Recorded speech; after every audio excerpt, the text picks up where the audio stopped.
Ryan Little.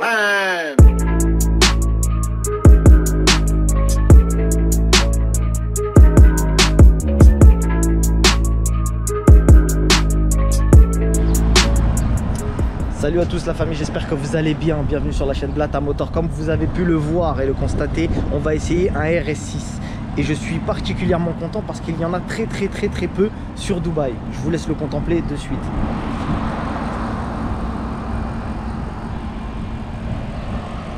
Donc voilà la famille, on a un RS6 gris montagne.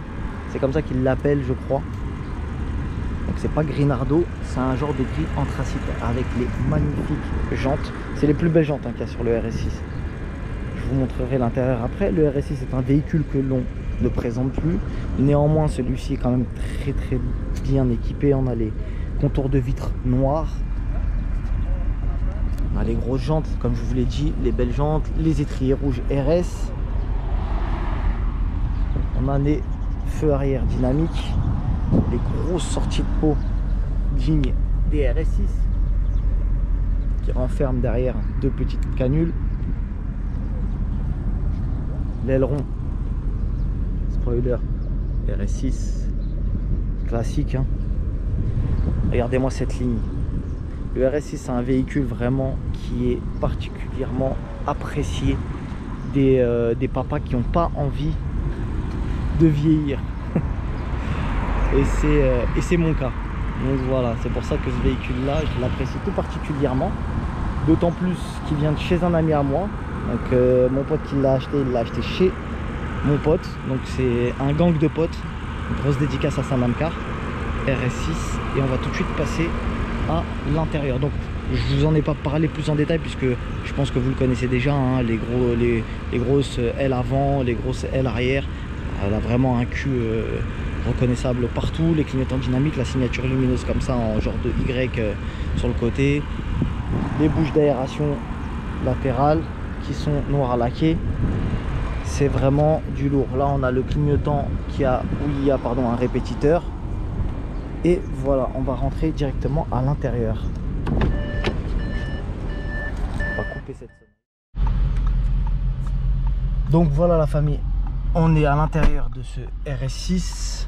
L'intérieur, je vous dis la vérité, je suis vraiment plus à l'aise que le nouveau. J'ai eu la chance de rentrer dans le dernier RS6 et je vous dis la vérité, il manque de son charme. Je sais pas, il y a quelque chose qui manque. Dans le nouveau RS6 on a de la double dalle tactile etc. On a un intérieur LED. Alors oui c'est technologique, c'est une avancée etc. Mais si je devais faire une alliance, je ferais une alliance de l'intérieur de ce RS6 dans la coquille du nouveau. Vous avez compris, avec l'extérieur du nouveau. On a la Sono Bang & Olufsen 3D. Ça fait vraiment la diff. Comme vous pouvez le voir ici, on a du carbone, du chrome. Même le plastique est de très belle manufacture. Vraiment, ça fait vraiment plaisir. Ciel de pavillon de toit en Alcantara. On a du cuir surpiqué ici noir et gris. On a le volant mais plat avec du cuir perforé tout au long du volant. On n'a pas d'Alcantara sur celui-ci. Avec le petit badge RS6, on a les petites palettes au volant, très discrète mais qui fait très bien le travail. On a la clé, voilà, qui est classique.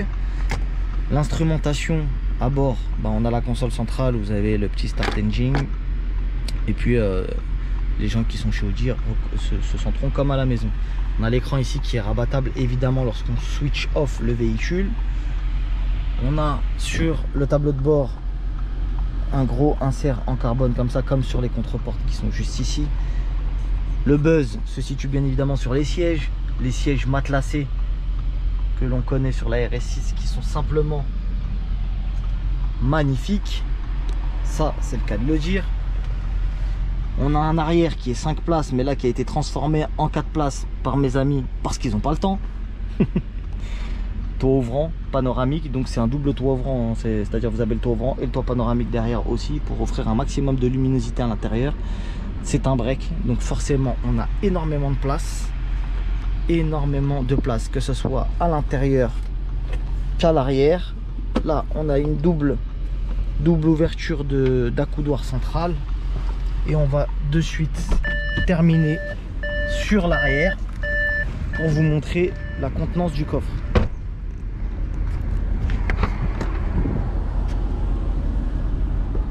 Donc voilà la famille, c'est ouverture électrique bien évidemment.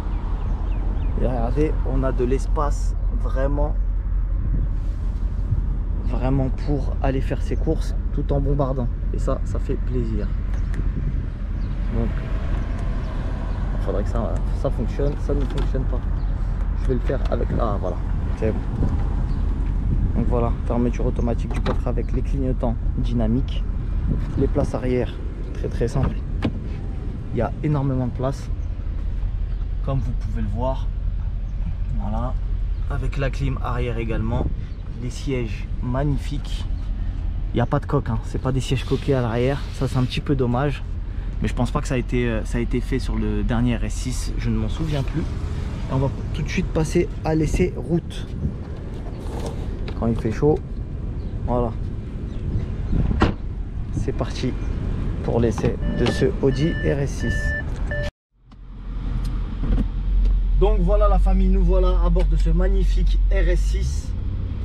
Alors je vous explique tout de suite pourquoi je suis extrêmement content de conduire ce RS6. Parce que déjà aux Émirats, il faut savoir que dans le Middle East, les breaks ont été entre guillemets interdits. C'est-à-dire que les constructeurs ne faisaient pas de livraison, ne livraient pas leurs clients de break. Ne me demandez pas pourquoi, c'était une loi qui a été adoptée ici. C'est pas de ma faute. Donc on s'est retrouvé avec beaucoup de véhicules importés. Et du coup, ce qui a fait qu'aujourd'hui les RS6, RS4, CLA, Shooting Brake, ce genre de choses sont devenus très rares sur les Émirats. Grâce à Dieu, la loi a changé en 2020 et aujourd'hui on peut commander des RS6, des RS4, etc. Mais que le marché du break a été ouvert dans les Émirats à partir de cette année, à partir de 2020. Donc il en a fallu du temps et il faut savoir également que ça met à peu près entre 6 et 7 mois pour être livré d'un break. Aujourd'hui, si vous voulez aller commander un RS6 par exemple à Dubaï, chez Audi, ils vont vous demander déjà de payer évidemment et d'attendre entre 6 et 7 mois pour être livré de votre RS6. Donc aujourd'hui, on a beaucoup de chance que notre ami de Dubai Motor Rent nous ait prêté ce magnifique RS6 pour vous le faire découvrir ici à Dubaï. Je vous mettrai dans la description YouTube son Instagram et son Snapchat si vous voulez le suivre. Bien évidemment, il a plein d'autres véhicules. Je pense notamment à son Classe G 63 Kakimat qui est vraiment magnifique et je vous en parlerai plus tard dans une autre vidéo. Pour l'instant, on va se focaliser sur le RS6. Quoi vous dire de plus que vous ne savez pas déjà? On n'est pas là pour faire un cahier des charges des options qu'elle a. Je pense qu'aujourd'hui tout le monde sait de quoi on parle quand on parle de RS6. On parle d'un gros moteur, etc. Ça c'est indéniable. Moi, ce qui me choque le plus quand je rentre dans ce véhicule là, c'est le confort, la facilité de conduite pour un break, le très haut niveau de finition. On a quand même pas mal de carbone. On a une sono Bang & Olufsen 3D, on retrouve exactement la même dans le Urus. Ça, faut le savoir. Il faut atteindre un certain standing chez Audi pour pouvoir bénéficier du Bang & Olufsen 3D. Donc on voit bien que ce véhicule est un faire-valoir chez la marque Audi, Audi Sport d'ailleurs, parce que ce véhicule-là n'est pas exposé dans les showrooms Audi classiques. Pour ceux qui visitent souvent des showrooms le savent. Donc malgré ces airs de véhicules de pêche, on est réellement sur un vaisseau, un avion de chasse, etc. Donc tous les adjectifs flatteurs qu'on peut lui attribuer ne sont que piètre valorisation quand on sait que sous le capot se cachent des voilà.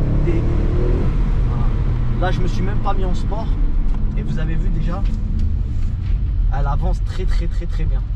On a laissé des affaires à l'arrière, donc du coup ça bouge un petit peu tout. Et là je vais mettre directement en sport. Normalement, attendez, voilà, là je suis en sport. Donc je pense que les échappements se sont ouverts directement. Et vous allez écouter.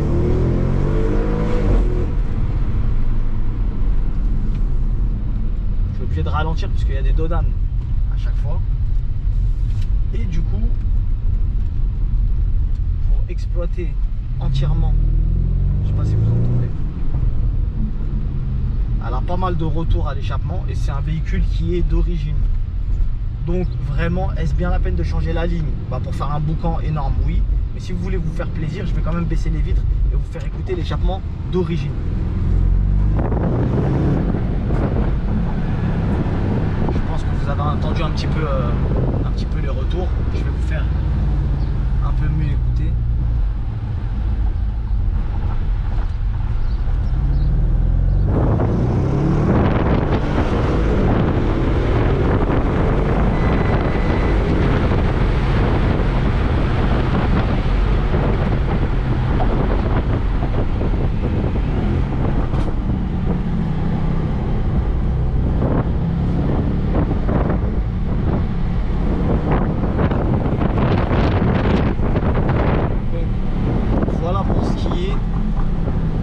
Pour ce qui fait tout le charme du RS6. Désolé pour le bruit parasite des fenêtres ouvertes, mais c'était pour vous faire écouter les retours à l'échappement que nous offre cette magnifique RS6. Pourquoi choisir le RS6 plutôt qu'un autre véhicule? Quand on connaît les prix qu'exerce Audi sur son RS6, des fois il y a de quoi se poser les questions. Donc je vais vous expliquer quelque chose. Je vais repasser en mode D, sinon on va faire que d'entendre des retours. Je vais vous expliquer quelque chose, la famille. Quand vous achetez un RS6, vous l'achetez parce que vous savez ce que c'est un RS6. Et il y a beaucoup de gens qui ont vu un RS6 que sur photo, qui ne l'ont jamais conduit et qui ne savent pas réellement ce que peut offrir comme plaisir de conduite et comme polyvalence à un RS6. Aujourd'hui, on est sur des tarifs qui peut être concurrentiels sur le marché de l'hypersport, en se disant ouais, pour le prix d'un RS6, je peux avoir un Ferrari d'occasion ou autre chose, ou même on peut s'orienter sur un R8 ou ce genre de choses. Le RS6, ça reste un véhicule sur lequel tout le monde se retourne, tous les connaisseurs et même des gens qui n'ont pas l'œil aguerri sur les véhicules, etc., trouvent le RS6 plutôt sympathique à regarder et tout de suite on se dit ah, ça c'est pas un break classique, tu vois, vu les ailes énormes arrière qu'elle a et puis surtout sa sonorité. On sait qu'un véhicule de série ne fera jamais ce bruit, à part celui-ci évidemment. La dernière fois que j'ai entendu autant de retours, c'était sur le RS3 d'un autre ami à moi, et encore on n'était pas du tout sur le même coffre, parce qu'aujourd'hui le RS6 qu'on est en train d'essayer, on parle vraiment de coffre. Il y en a dans l'échappement, et du coup même quand vous accélérez pas de ouf, vous avez quand même un sacré retour à l'échappement. Donc voilà la famille, j'espère en tout cas avoir fait le tour du véhicule, que ce soit en termes intérieur, extérieur. Je vais quand même vous terminer un petit peu l'intérieur. On a l'écran classique avec de l'infodivertissement qui est vraiment simple, basique.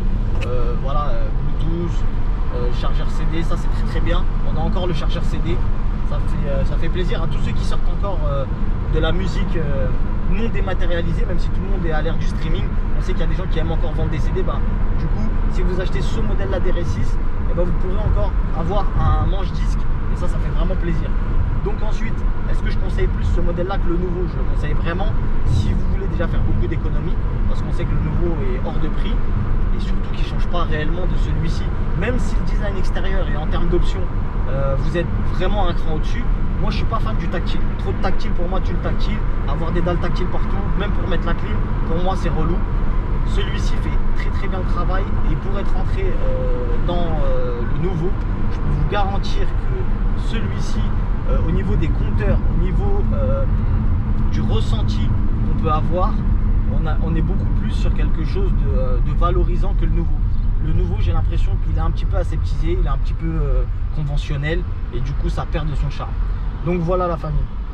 Grosse dédicace encore une fois à Dubai Motor, Dubai Motor Rent de Dubaï. Vraiment encore un grand merci, parce que c'est vraiment une exclusivité, même si le véhicule est connu sur Paris, la France, etc. Ici, c'est un véhicule qui est très rare, donc on leur fait une grosse dédicace. N'hésitez pas à les suivre. Encore une fois, je vais vous mettre leur Instagram et leur Snapchat dans la bio de la vidéo YouTube.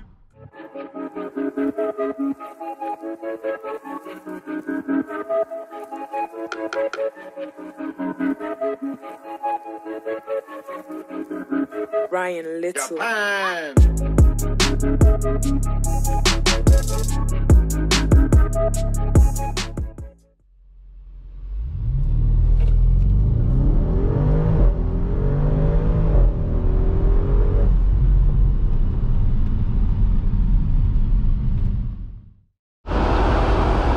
La famille, nous revoilà, on a terminé l'essai du RS6 et on va passer sur l'essai du Clash G63.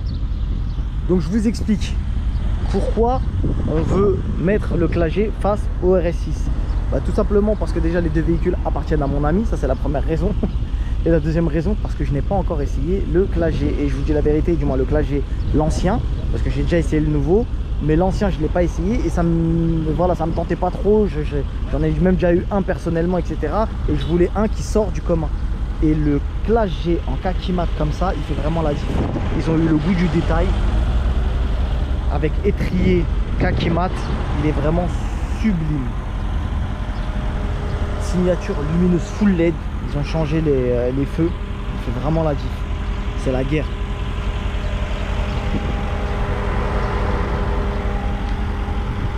Franchement, en mode AMG comme ça, il fait vraiment monstrueux. C'est dommage qu'ils n'ont pas poussé un petit peu plus le noir sur les marchepieds et les pots, les sorties de pots, mais je pense que je vais dire à mon ami de changer ça et ça va le faire comme never. Donc Clash G, hein, on connaît déjà. Voilà. Là, on va essayer un petit peu le Clash G. Je vais vous dire ce que j'en pense et on va faire un RS6 versus Clash G. Tu sais, le combat qui a rien à voir, mais qu'on a envie de se dire, on va voir quand même la différence qu'il y a entre le Clash G et le RS6.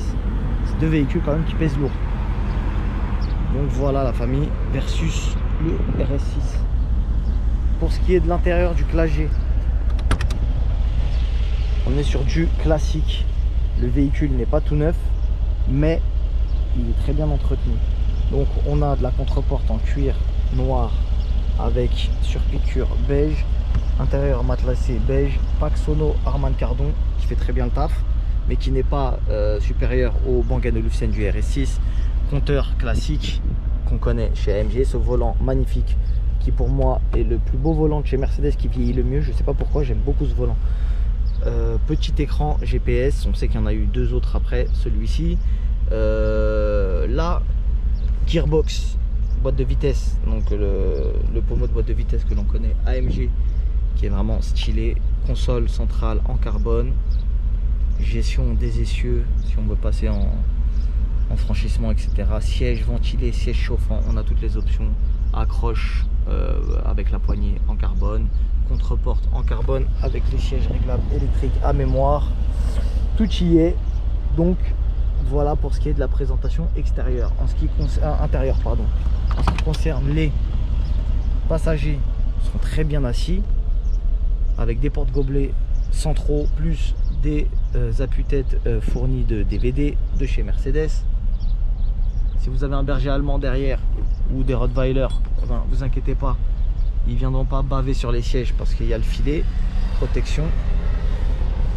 Et les sièges arrière n'ont quasiment pas été détruits, souillés. Il n'y a personne qui est monté à l'arrière, ça se sent et ça se voit. Donc voilà pour ce qui est de ce G kaki mat disponible à la location. On va tout de suite passer à son essai au volant. Donc la famille, nous voilà à bord de ce magnifique Clash G63 AMG. Celui-ci c'est l'ancien modèle. La seule différence qu'il y a avec le nouveau, bah, bien évidemment c'est son intérieur. Hein. Son intérieur, son châssis, en fait c'est plus du tout le même véhicule, mais d'un point de vue extérieur, quand on voit les deux voitures, bon, elles se ressemblent quand même plutôt pas mal.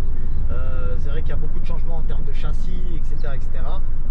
Pour ma part, je pense que l'ancien Clash G garde beaucoup de son charme et s'avère peut-être, je dis bien, peut-être plus utile dans des zones rocailleuses ou dans le désert, ce genre de choses, que le nouveau Clash G. Ça reste à voir. Il faudrait faire un essai dans le désert avec les deux Clash G, voir celui qui s'en sort le mieux. Ce que j'ai vraiment apprécié dans le nouveau Clash G, c'était les sièges dynamiques, où quand on tournait à gauche, et ben, il y a le siège qui nous rattrapait pour nous remettre dans le bon axe, etc. Ça c'était vraiment appréciable, parce que celui-ci, l'ancien Clash G, tangue beaucoup. C'est-à-dire quand là je vais tourner, bah, on va se retrouver à faire ça, etc. C'est pas super agréable, surtout quand on prend le Clash G comme véhicule entre guillemets familial, si je peux dire ça comme ça. Ça reste quand même un 4x4, 5 places. Généralement quand tu l'achètes, c'est pas pour rouler tout seul, donc des fois ça peut être un peu relou. Par contre, pour profiter de Dubaï, je pense que c'est le véhicule par excellence. C'est le véhicule qui est vraiment super joli, qui se fout super bien dans le décor, qui plus est dans cette couleur, dans cette configuration kaki mat. franchement, il est monstrueux. Il fait vraiment la diff. Donc voilà la famille, comme je vous disais, on fait une grosse dédicace à Dubai Motor Rent. Vraiment qui a des véhicules assez atypiques, le RS6, le Clash G 63 Kakimat. Ça c'est des véhicules qui vraiment sont que chez lui. Donc voilà la famille. Quoi vous dire de plus au niveau de la conduite? Je pense que vous avez vu beaucoup d'essais du Clash G. C'est un beau véhicule, ça roule bien, ça franchit bien. On a le sentiment de dominer la route d'une manière permanente. À chaque fois on a l'impression d'être à la guerre comme à la guerre. Donc sans plus attendre, on va passer à ce que vous attendez tous, c'est-à-dire le fight du RS6 versus le Clash G. Pourquoi on fait ce combat là? Parce que les deux voitures sont lourdes et qu'elles ont un gros moteur. J'aurais tendance à parier par rapport à l'aérodynamisme sur le RS6. Mais attention parce que le Clash G se débrouille pas mal.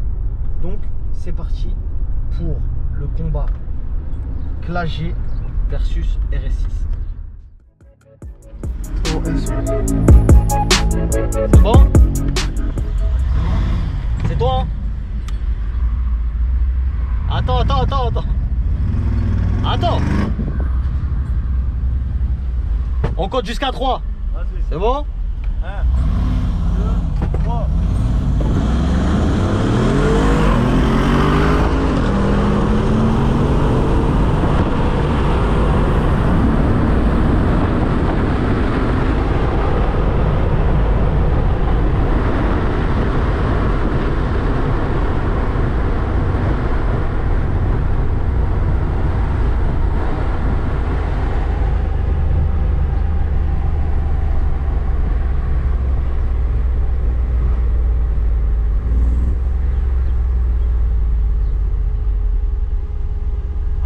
A mis un boulevard sale. Ah c'est mon bébé ça. Mais au démarrage on s'en sort plutôt pas mal hein. Alger il y a 565 non? C'est ça? C'est pas dégueu hein. Ah ouais.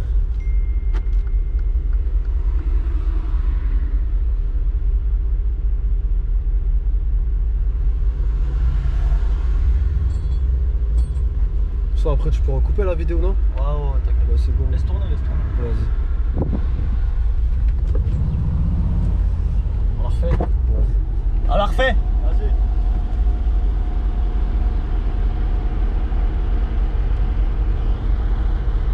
La famille, RS6 versus Clash G 63. 1, 2, 3.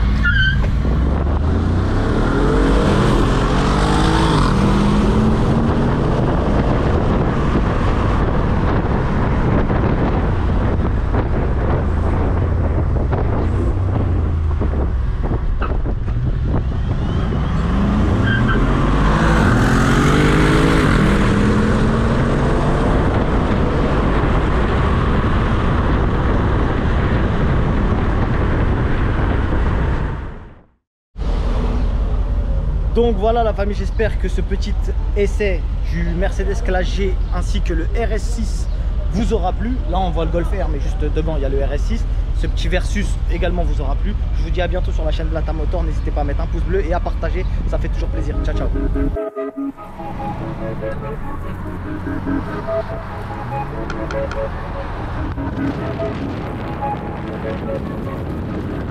Ryan Little.